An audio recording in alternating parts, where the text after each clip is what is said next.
Welcome, ladies and gentlemen, to the Wall of Power Radio Hour. This is your host, Paul Metza. I couldn't be more excited to have my special guest on tonight. Cornbread Harris was born in Chicago, Illinois on April 23rd, 1927. He's a great piano player and singer who has been a fixture on the Twin Cities music scene for over 70 years. I got to meet him when we both played weekly gigs at Nicky's Bar downtown Minneapolis in the early 1990s. We've been friends ever since. He was a band member of the legendary early rocker Augie Garcia in the mid-1950s for several years and will regale us about the time they opened up for Elvis Presley, among other things. He was a winner of the 2013 Sally Award for Commitment and in 2012 was inducted into the Minnesota Blues Hall of Fame. Man, we've got a lot to talk about, so let's get right into it. My good friend Cornbread Harris. Cornbread, good to see you, my friend. Good to be seen. How are you doing today? Oh, today I'm doing quite well. Good. Yeah. Well, I know you're still playing weekly gigs. I mean, you have been ever since I've known you, since the early 90s. That is true. I used to play once a week. And then I started playing twice a week. Then I started playing 3 times a week. Wow. And then I started adding little small gigs in between the 3 times a week. So I think when I was, before I played the 1 time a week, I was retired. But you're having a nice comeback now. This record, recorded at the Hook and Ladder Lounge. Hook and Ladder.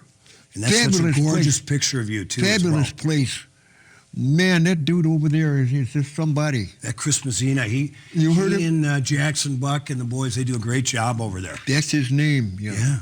They've got, Chris. well, tell us about, you are 90 years old. You are the oldest person we've had on Wall of Power TV, next to me. Okay, next to you. Okay. Okay, old man, go ahead. So when did you start playing piano?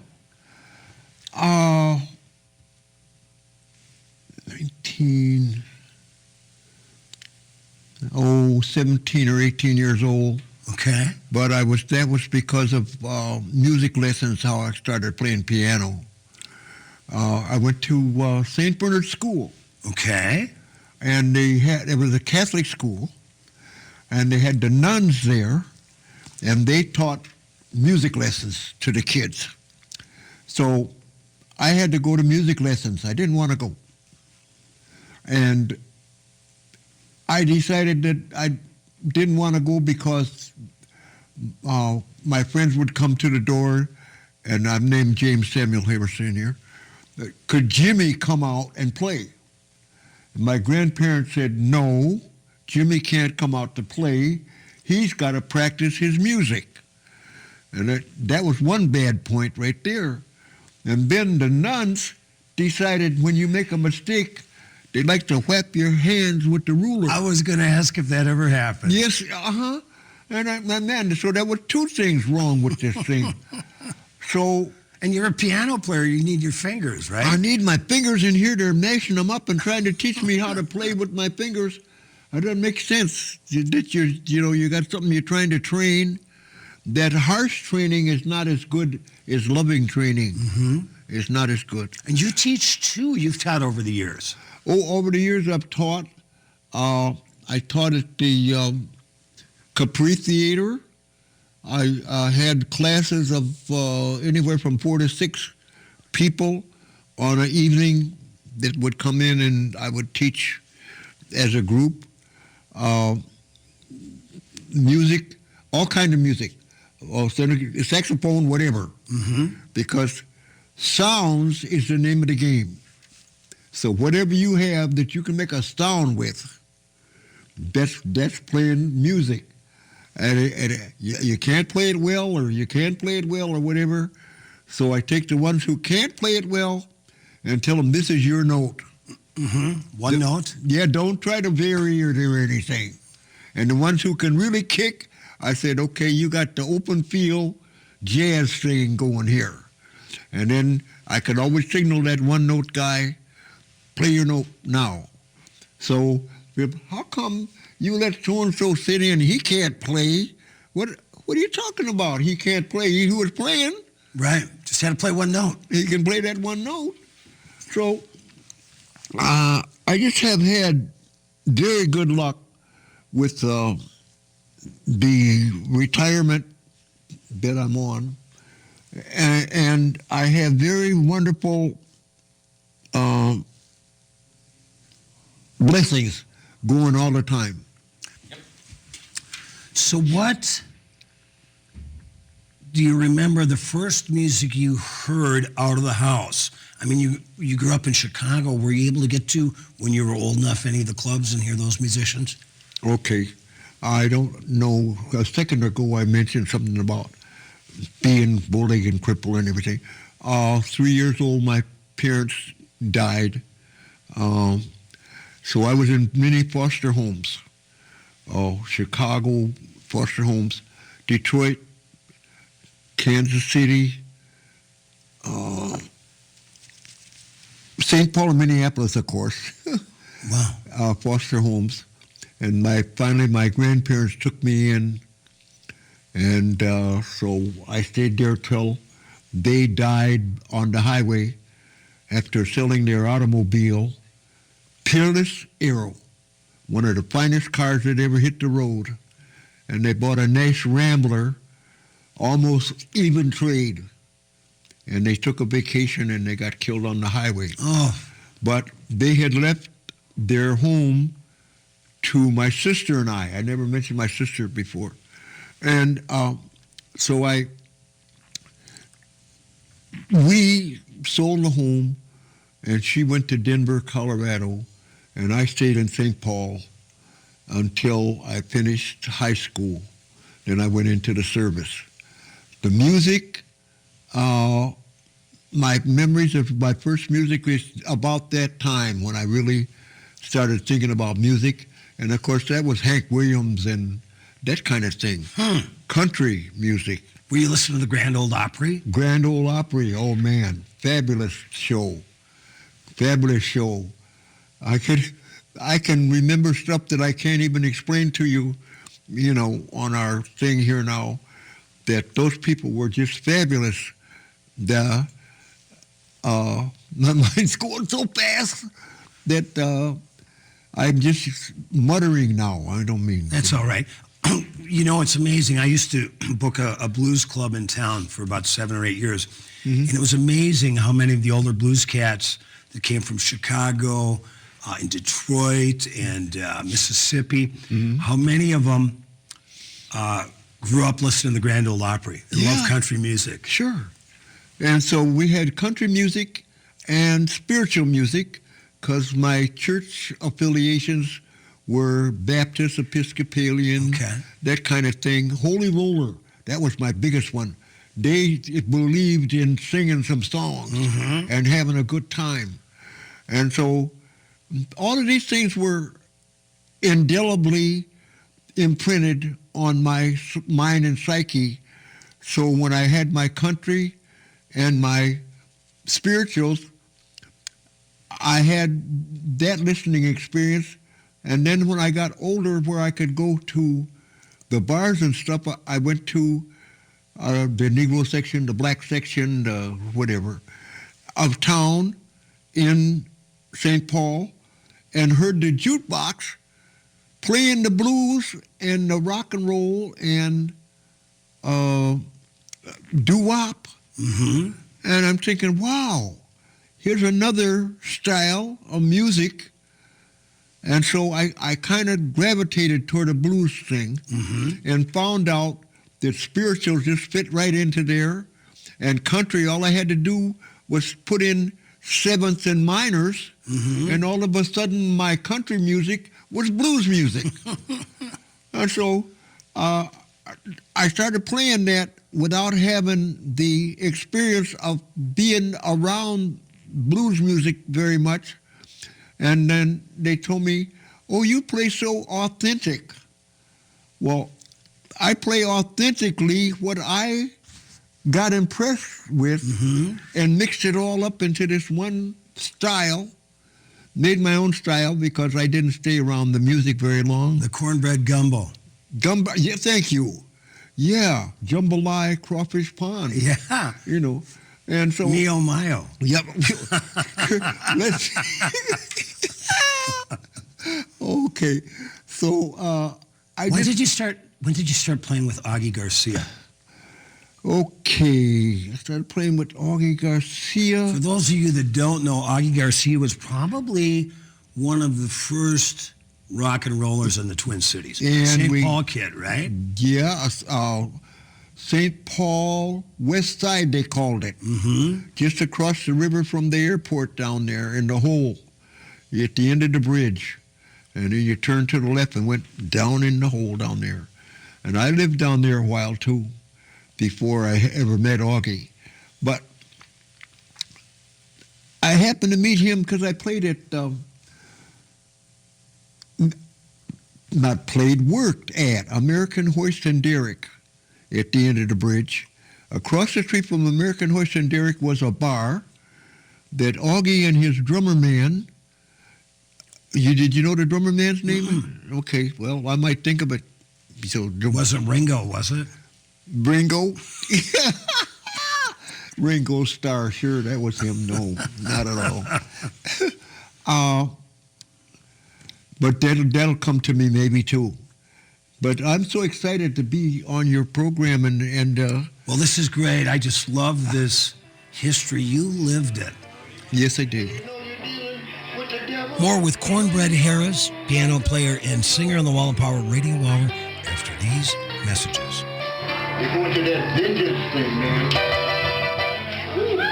Watch out.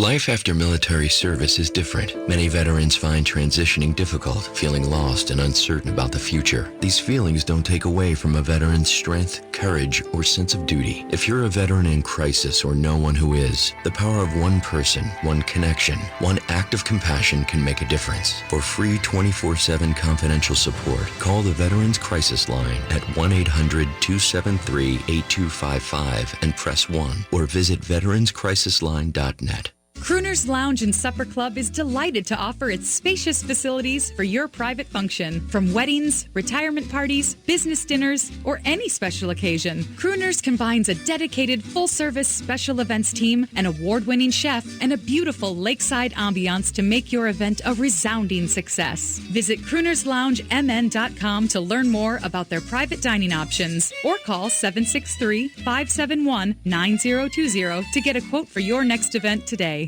Trappers use baited snares to choke animals to death. They're cheap and easy. Snares are banned in 20 states. Snares can't discriminate between wild animals and our pets. Your dog could die silently in a snare just yards away. Most Minnesotans oppose trapping, and our leaders cringe at the slightest mention of it, and yet it continues. Let's ban snaring and leave a legacy Minnesota can be proud of. Please contact the governor and your lawmakers. Do it now, today. Together we can ban the snare. Learn more at standagainstsnaring.com.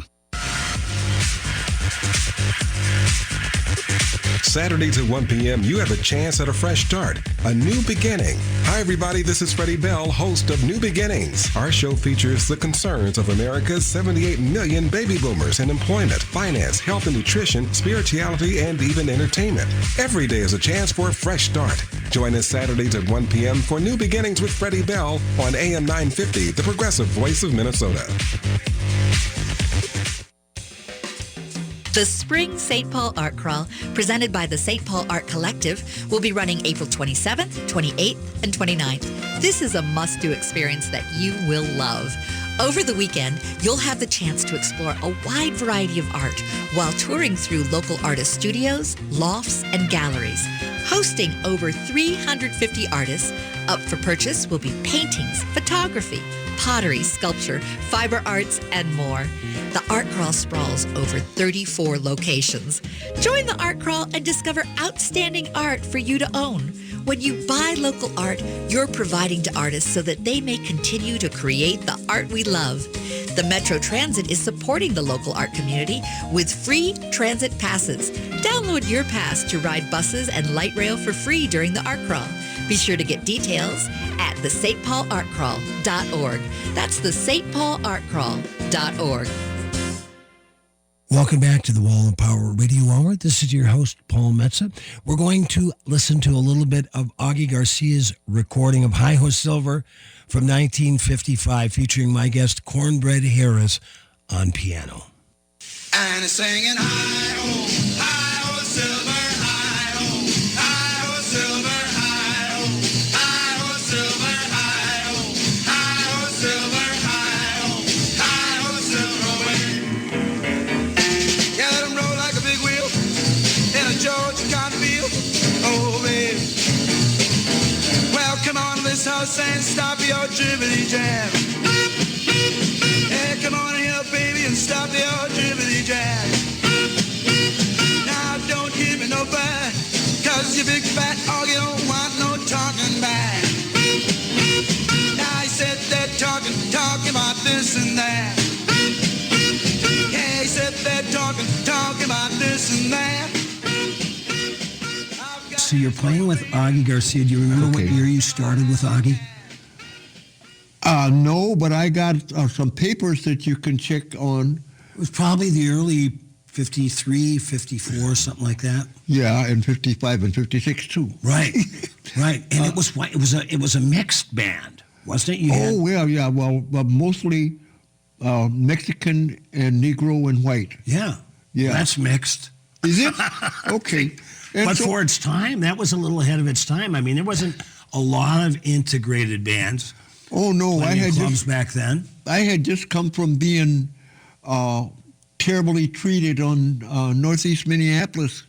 It was just terrible. I thought the prejudice that was there and everything, and as an entity, and I've always loved this. When they take one person out of the race, that even though they're prejudiced, they can't help liking that person. And so they use that person as oh no, I'm not against so-and-so. So-and-so's my best friend. Right. I said, one best friend doesn't make a thing that the whole universe is going to put you up as a righteous human being. A righteous human being. It's not one person not going to do that for you. What were the crowds like? I mean, you're playing to a lot of teenagers. Was that a mixed crowd too? Oh, that was a mixed crowd too. And that was another thing. I wondered how long that was going to last at the time. The crowd was huge, and it was like 3 and 4 nights a week. Wow. In fact, I think I earned my most money playing music when I was playing with Augie. Wow, and that was back at, you had a house gig at the River Road Club. Yeah, River Road Club, Mendota, Minnesota. Oh, man. Now let's talk about when Augie and you guys opened up for Elvis Presley. That must have been, 1956? Yes. The mighty Colonel Tom Parker. Oh, yes, okay. We were opening up at St. Paul in Minneapolis at these big-time music venue centers. The auditoriums. Auditoriums and stuff. And so we were, I don't know how we got the job to open for the man. Well, you guys were the most popular band in town. Oh, is that what it was? Yeah, I'm sure. Oh. That's what I've read. What? When you see picture you guys playing in Augie's band, there was hundreds, if not thousands, of teenagers at some of those dances. Oh, true. Now that you mentioned it. Yeah. Okay, but I don't know. I was playing the blues with Augie because he was not a fabulous guitar player. Mm-hmm. And so this added a lot to his music, that he was playing rock and roll, and I was sticking the blues in under it. Right. And it kind of elevated it to another different kind of music, another mixture. Right. You know? Well, like Brownie McGee says, the blues had a baby and they named it rock and roll. Yep. Oh, my goodness. Yes, it did. Yeah, rock and roll. So and those Elvis, tell us about those Elvis gigs. That must have been something else. Yes. Okay, well, I'm going to go back to that. Yeah, go ahead. The rock and roll song that we put out on the national scene, not too national, but it went further than just St. Paul and Minneapolis. Hi-Ho Silver. Hi-Ho Silver. Thank you. You heard about that? Oh, yeah, I've heard it. The Great first, tune, 1955, year I was born. the first rock and roll song that hit so big in the Twin Cities. Mm-hmm. And it was based on Going to Chicago blues. So when you said the blues had a baby, Right, there you are. right. And so I'm playing Going to Chicago, and toward the end of the song, Woggy remembered that he had been approached to go on the road like Elvis was going, you know, and to cover the rest of the United States. So at the end of my song, he says, in 3 more months, we're going on the road, baby. Where in the world did that come from? But I'm trying to pray going to Chicago. Right. And don't ask me where, because I don't know, baby. And Mr. Brown, Willie Brown, I had gotten into the band, a saxophone player, come up. The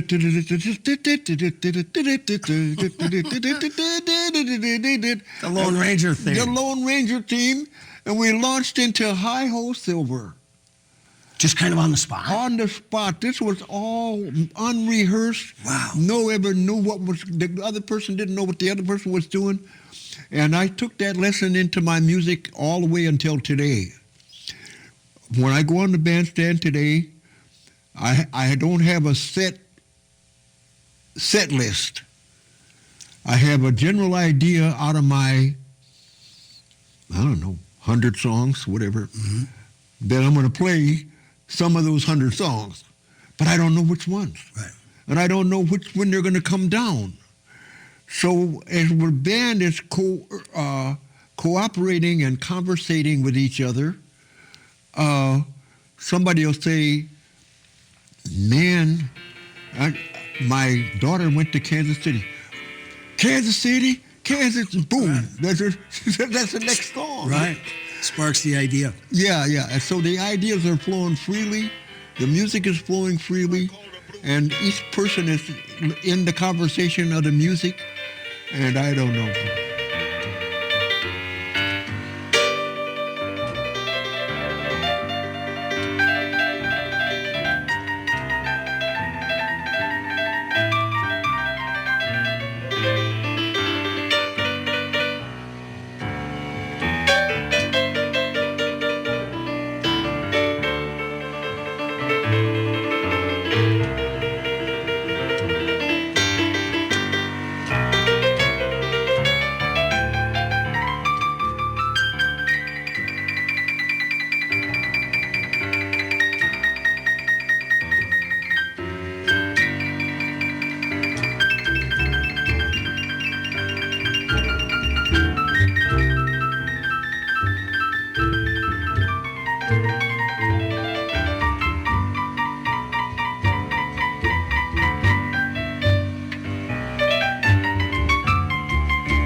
The Two Gingers just can't get enough of Paul Metsa.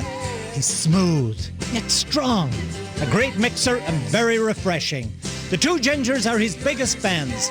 They're at practically every bar, club and restaurant in Minnesota to see his shows. And now they've taken to following Paul around the country. Texas, New York, Nebraska. You never know where you may find the Two Gingers. Just ask the bartender for them. Two Gingers Whiskey. What could happen? Downtowner Woodfire Grill in St. Paul is a perfect choice for breakfast, lunch, and dinner 7 days a week, offering daily fresh seafood specials, fire-roasted meats, exquisite pizza, and half-price bottles of wine on Mondays and Tuesdays, except on Excel Energy Center event nights. Once you experience their cozy fireside dining, extensive wine list, and bar, you'll be back for more. Gift certificates available, located at 253 West 7th Street with plenty of free parking, or online at downtownerwoodfire.com. The number one source of the Twin Cities gay scene is all digital. Follow Twin Cities Gay Scene on Facebook and Twitter. Sign up for the Scene Shot email blast for weekly updates and chances to win great prizes. No app is needed to view the bi-weekly web editions of Scene. It's GLBTQ media for the mobile generation. Find it all at TwinCitiesGayScene.com. That's TwinCitiesGayScene.com. Connections Radio Show is all about tapping into our hardwired hunger to connect. We examine meaningful connections to ourselves, our community, and the world around us. By opening the door to innovative insights by a wide variety of interesting guests, we'll make the connections to something bigger than ourselves. Join me, Lori Fitz, your host of Connections Radio Show, and together we'll make the connections. Saturday mornings at 9 a.m. on AM 950, the progressive voice of Minnesota. It may seem odd to be thinking about air conditioners in Minnesota in March, but it is better than waiting until the middle of July when you can fry a steak on your sidewalk. Fortunately, Standard Heating and Air Conditioning is offering $1,000 or more off high-efficiency air conditioners until March 30th. Save money and spend the summer in cool and relaxing comfort. Visit standardheating.com for details and come visit us at the Minneapolis Home and Garden Show. Standard Heating and Air Conditioning, the comfort you deserve. March is Auto Show month in Minnesota, and Rudy Luther Toyota has incredible deals to make. Now's the time for huge Toyota incentives like $4,000 rebates on 2018 Avalons with interest as low as 0%. Doesn't get any lower. Rudy Luther Toyota's fair value pricing will also get you a big discount on the hot Highlander with 0.9% financing for 60 months. Check out RudyLutherToyota.com for all the great deals going on right now. Come out and enjoy Auto Show month at Rudy Luther Toyota, 394 and 169 in Golden Valley. With your AM 950 weather, I'm Sam Turnberg. Tonight will be mostly cloudy with a low around 25, and tomorrow will be mostly sunny with a high near 43. Monday will have a high near 42 with a good chance of snow turning to rain throughout the day.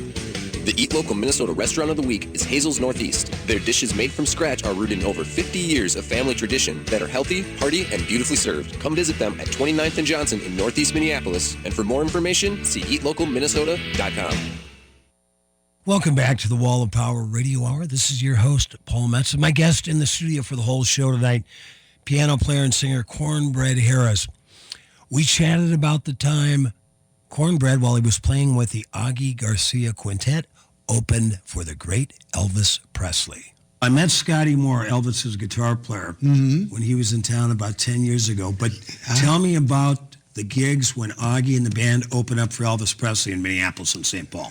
Well, we were at our highest thing, and so that's what you were saying earlier. That's why we probably got the gig to, open for the man. Right. And other than we were going to we did our same stick as we do at the club, which was being known in the city. This is another thing about home field advantage. So, which should be the name of your next record, by the way. Home Field Advantage? Yes. Thank you. So we need to record that at Hook and Ladder. Yeah, there you go. Okay. One of the best new venues in town, I might add. Yeah. The who? The Hook and Ladder is one of the best new venues in Minneapolis. How can you say that? Because I played there, and I've been to several shows there. And that's where you recorded this record. That's why I know. Okay, so let's get back to Elvis. So how long was your set opening up for Elvis Presley? Well, it ended up to be a song and a half.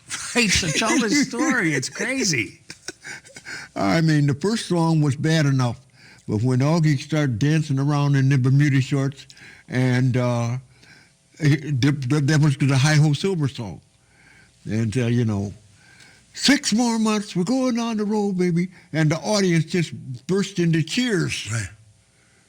See? I didn't get to play my blues song before it or anything. And then Mr. Man came out, like Colonel Tom Parker. Yeah, he says, "Wait a minute, you guys. Hey, you're upstaging my guy here." Right. And we didn't bring you on to upstage. We brought you in to warm up for him. Right. Which is what that's what you were trying to do. Yeah, we warmed it up too hot, though. I mean, we're going to end up scalding the guy instead of making it a welcome thing. Wow. So anyway, that happened twice, and so, I don't know, it went down in history. Do you remember Elvis's performance? No, we had to get out of there. Well, you didn't even get to see Elvis. We didn't get to see him. But I had seen him often enough on the TV was coming in pretty strong. Right. And how they had cut his thing from the waist down because he was so busy swinging them hips around, So that was very indecent at the time. But now there's no show that you can turn on that there's some music going there. People ain't swinging their hips. Right. So, there's that tragic story of, I saw the picture. It was put out, it was a compilation of St. Paul Pioneer Press photos over the years, a lot of crime photos, a lot of accidents. And there was a photo of the car full of girls that was leaving a show at the River Road that Augie and you guys were playing and went into the river in the middle of the winter. Yeah. The River Road Club had to close a little while after that because all of the years, like 3 or 4, maybe even 5 years that we played, everything was running okay. Right. But that night, when they turned to go on the road, going back out from the River Road Club, this is conjecture again. They turned the corner and slid off out of the parking lot right into the river. So then the town, started coming down on the guy naturally because these people got killed coming out of his parking lot, going into the river, and he didn't have no fence around there or anything. So out of all those years, and nobody had that trouble. And so when they did have the trouble, then the town came down on him, and we couldn't stay there no more. There's a crazy story that relates to that very personally, because I believe all the women in that car died except for one. Yes. I got that book for Christmas from my harmonica player, Sonny Earl, and there was a signed note in there, signed on the picture. The woman who survived that was the mother of one of Sonny's friends. Oh. And she told the story, and she wrote in a little note to me, that when she came to, and you can imagine it's cold, she's in a cold river, the car probably rolled, and what a just traumatic experience it all was.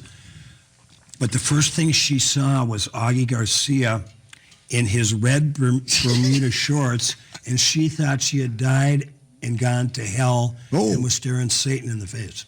So, Small they think world. my Augie got reminded her of Satan? Well, he was wearing his red Bermuda shorts. Well, yeah, but he had different colors. But Well, he was wearing red that night. Yeah. So let's fast forward. Something I don't think a lot of people know is that you are the father of the great Twin Cities producer Jimmy Jam of Jimmy Jam and Terry Lewis. Oh, yes. Okay. Now, you obviously had an influence on a young Jimmy growing up. Influence on him. Yeah. Influence. I played a few notes. I showed him how to play the scale. And I kind of let him in on how my music lesson and how to play the song. Long, long, da, da, da, da, da, da, da. And then I had played with him. He was playing drums at the time a little bit. These drummers come up without lessons or anything. They just get some sticks and start beating on any old thing. Pots and pans. Pots and pans or whatever. And then they get a set of drums and they beat on them. And then they find out somebody's got a band and they edge their way in there. And then the band plays and they listen a while, and then they start pounding on the drums, you know. And then after they do that for a few gigs, then they're drummers. You know, it's amazing. It's a sort of a talent that very few people go to drum school, right, to be drummers, and the ones that do don't seem to get as many gigs as the ones that don't. Yes, because the ones that go to school have this superiority complex. Oh, look at what I can do. Right. And they got names for their different 7-stroke roll, 2-stroke roll, 4-stroke roll, paradiddle, whatever. You know, they got names for all this stuff that they're doing. And this other guy that don't have any names for it is out drumming the one that has all these names for what they do. Well, of course, and let's remember that the immortal words of Duke Ellington, yes, it don't mean a thing if it ain't got the swing. Yeah. And these people who can put the swing into it, that's the ones I like, the drums I like. When you stopped playing with Augie in the late 50s, what was your next move? Okay. So Augie kind of made me a little more popular and famous naturally playing with him. I got started with the group Ice Blues Band. Ice Blues Band was a cooperative thing with the drummer. Right. How did that get back into the conversation? Right. And he was one of the uneducated type drummers, and he had drummed in church behind the spiritual singers and the chorus and stuff. And so he and I put together this Ice Blues Band. And we got a boy and a girl, and him and I think that was it. Because my left hand was my bass player, and my right hand was the melody maker. And then the guitar guy was pretty good at chording. So that really helps. When you have that solid chord background going, that helps so much. And then you put that bass line under that solid chord progression. There you go. If you can play Tiddlywinks, it sounds good. So I just had that good luck of having a lady singer came along. Bourbon Straight Up was one of her songs. And was this the early 60s, Cornbread? Huh? Was this the early 1960s? The Ice Blues Band? Yeah, okay. I am very poor with dates. Everything. Who was president? They had a president in them days? Well, we don't now, but we did then. Oh, no, I don't know. I didn't dabble too much into the history of the United States or the history of the city or the history of the county or what. So what, well, let me ask you this. What clubs were you playing? Oh, my goodness. I played pizza joints, out front doors of places, pizza joints. Name some of your craziest gigs you've ever played. Oh, wow. Like when you go to yourself, what the hell am I doing here? No. I was so happy to be at any of those places until the joy of getting to play someplace didn't get crazy. The crazy was going to the gig and coming home. The cow in the road or something. You know, those were the crazy things. Once I get into a room and they help me up to the piano nowadays, they didn't then. I rushed up there all by myself. But now I get a lot of help getting where I'm going. And so I don't know if you saw me coming up to the place here. Oh, I sure did. I was getting help left and right, both sides, getting help coming up here. Well, all I needed, like right at the minute now, if I had a piano here, I'd be in seventh heaven. It'll make me no difference about... Well, the next time we have you on Wall of Power TV, we will have a piano here for you. What do you to mean the next time? You're already thinking about me coming back? You might have to be my co-host. Oh, Lord. Haven't we had enough debate? Did I hear someone say, let's wait? Why don't we get together before it's too late to put the world back together? Put the world back together. Put the world back together again.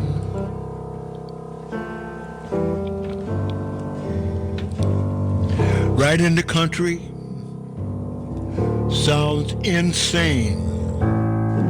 Smell your polluted water.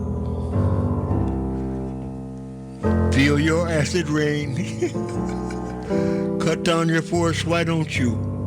Plant them back again, I said, put the world back together.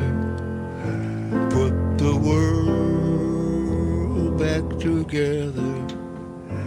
Put the world back together. The number one source of the Twin Cities gay scene is all digital. Follow Twin Cities Gay Scene on Facebook and Twitter. Sign up for the Scene Shot email blast for weekly updates and chances to win great prizes. No app is needed to view the bi-weekly web editions of Scene. It's GLBTQ media for the mobile generation. Find it all at TwinCitiesGayScene.com. That's TwinCitiesGayScene.com. The first sentence of his email said, I'd like to stay anonymous. And the second sentence said, I'd like to donate $1 million to the Global Good Fund. Where should I send the check? I'm Tony Lloyd, and I'm the host of the brand new show, Social Entrepreneur. If you love stories that engage, inform, and inspire, you don't want to miss it. Join us every Monday from 7 to 8 a.m. right here on AM 950, the progressive voice of Minnesota. As with their Eat Street sister on Nicollet Avenue, the Bad Waitress at 700 Central and Northeast is committed to working with local purveyors and serving organic food whenever possible. But the Northeast location is a bit more grown up. This finer diner has a full bar serving craft cocktails and a brand new inventive dinner menu, including the chicken and waffle, with roasted half chicken, bourbon pickled jalapeno corn waffle, and a roasted poblano gravy. Check out the Northeast menu at thebadwaitress.com. We are back, and we are looking at a pretty lopsided matchup, Jim. That's right, Ron. I mean, in one corner, we've got a 175-pound guy, and in the other, a 6,000-ton heavyweight train. Jim, this guy has no idea what he's getting himself into. It's no contest. Every day, people tempt fate and die trespassing on railroad tracks. See tracks? Think train. Crazy about pets? We are too. The Pet Connection Show is a great venue for fun, informative, and creative conversations about pets. Join myself, Kathy Menard, and Dr. Nicole Parole, along with guests who are leaders in the dynamic and growing pet industry, as we discuss healthcare, relationships, behaviors, and even political issues as they relate to our pets. So come, sit, stay for the Pet Connection Show, Sundays 11 a.m. to noon on AM 950 Radio, the progressive voice of Minnesota. Let's be real, guys. A nice suit outperforms jeans and tees any day of the week. And at the JCPenney men's wardrobe sale with 50% off select suits, sport coats, dress pants, and more, you can dress the part without spending a ton. Check out Collection by Michael Strahan exclusively at JCPenney. And visit the Big and Tall shop for sizes up to 5XL and 54-inch waist in-store. Plus, save an extra 20% off with your JCPenney credit card and coupon. JCPenney, style and value for all. Coupon $3.15 to $3.21. Some exclusions apply. Subject to credit approval. See store at jcp.com for details. Hi, welcome back to the Wall of Power Radio Hour. One more segment with the great Cornbread Harris. This is your host, Paul Metza. Cornbread, you are such a part of the fabric of the Twin Cities music scene. And you're still playing regularly. You play every Friday night at the Loring Pasta Bar in Dinkytown. That is correct. It's rising out like Phoenix out of the ashes. Out of the ashes, 6 to 9 every Friday. Every second Saturday of the month, 6 to 9 at Hell's Kitchen, a great restaurant downtown. Oh, they got it going on. Yeah. I didn't, if I wasn't there, they would be going great guns. In one of the largest Bloody Marys in the world. That thing stacks like that. Have you seen them? Oh, I didn't pay no attention to that. I drink cornbread specials. Which is what? Cranberry, pineapple, and orange. Ooh, that's healthy. Yes. And then you've got a great show coming up at the Hook and Ladder where your record was recorded. The Deep Blues Festival on July 14th, and that's going to be a fundraiser for the Hook and Ladder. But you also do a lot of gigs that aren't in clubs. You play twice a week at nursing homes. Yes, I do.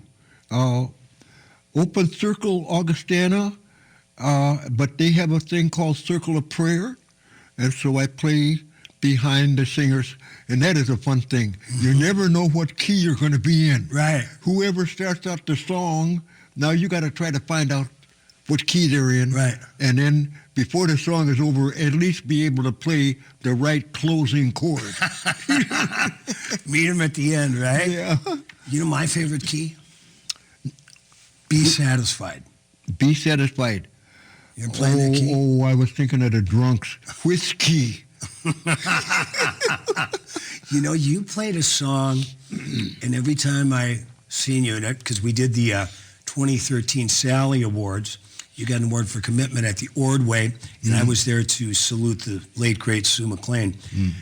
And every time I see you, I ask you to play that song, Ghost Ship. You remember that one? Kind of. It's really minor blues, Minor very blues. spooky. Boy, if we had a piano, I'd ask you to play it here today. Yeah. I took the minor out of the Ghost Ship, and I go blue, blue, blue, blue, blue, blue, blue, blues. And as many times as you want to say blue, that's cool. So it's not cut in stone how many times the first part is, but blues is my original thing, and I just ramble back and forth from whatever melodies happen to come to my head and play partial of them, not the whole whatever it is. Because that's another thing that I'm trying to get over to my saxophone player. You have to cut your riff off from another song. When the chord changes, you might have to move the riff over to fit into the chord instead of just bumbling along on a crash way, crashing. Well, anyway, you come to a culmination that's a catastrophe. Peanut butter and jelly, you know. You think, wow, this guy can really play. And there's another thing about that particular thing. If you understand your audience, because they're who make you, you can play your same songs, whatever you want to play. If they like them, then you're in. Right. And if you play your own songs and they don't like them, then you're not in. So if you can find out somewhere along the line what songs they dig the most and play those, then hey, now you got it. You'll be working. You'll be working. And I think I work a day or two a month, I think. So no. And so this is what I want to tell my rest of my musician friends. Play for your audience, not for yourself. Whatever it is that they like, if you can possibly do it at all, try to do it. Yeah, ask your person that comes up to the stage, can you play Moon Over the Sun? What? Moon Over the Sun? How does it go? Go, dit, dot, bip, bop, bip, bop. Oh, thank you. Okay. So now you sit down there. Bip, boop, bip, boop, bip, boop. Now they're elated that you tried to play the song that they requested. Try to please them. Play just a little bit, Yeah. even if that's all you can do. Yeah. And my band is catching on to my little trick that I do. It's not a trick, though. This is seriously how I feel about my audience. You're not anything, and I'm sure that in our interview this has come up already before. You're not anything without that audience. You're not anything. You can play in your living room, dining room, bathroom, whatever. Right. All the same stuff. But when you take that bathroom, living room stuff out and 40,000 people come out to hear you do it, oh, wow, look at this big star. Come on. Right? Plus you can't pay yourself. So yeah. That's the other part of having a good audience, right? Yeah. What would you tell a young musician coming up? Because it's the time you came up and even the time I came up, and I'm 30 years younger than you,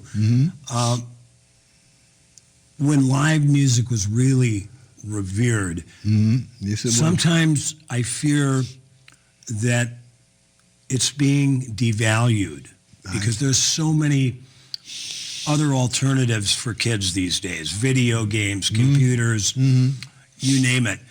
But what would you tell a young boy or young girl that wants to get into music? What would you tell them to pay attention to? Well, I would tell them to be generous, kind, loving, unselfish. I mean, this is the things, the traits that endear you to people. I mean, power over the people does not endear you. Yeah, being subservient to people is what endears you.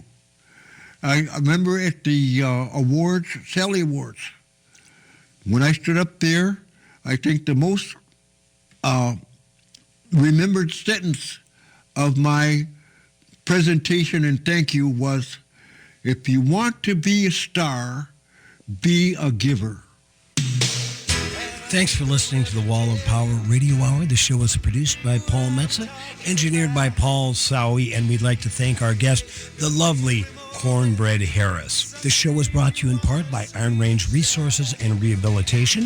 If you'd like to find out where I'm playing and come out and say hello, go to paulmetza.com. I'd like to thank everybody that said hello to me at the Blue State Ball, and like my dad used to tell me, remember to be kind and make someone happy.